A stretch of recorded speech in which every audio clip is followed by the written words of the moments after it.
In this video, I will show you how to get an inactive Instagram username. Now, the very first thing we're going to do is to go to our browser such as Chrome or Safari. Search for impersonating account Instagram.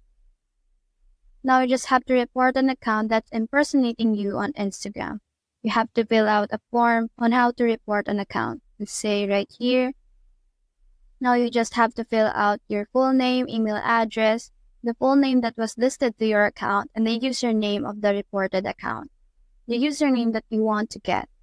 Now, you need to have a verification and files or IDs that will be a strong evidence as to why this username must be yours. In additional info, you can plead your case as to why this Instagram username caters to your name or how this another person that has this username is infringing the right that you have on getting this username.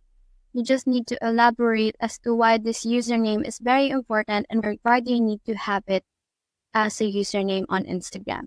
So that's it. That's the whole process.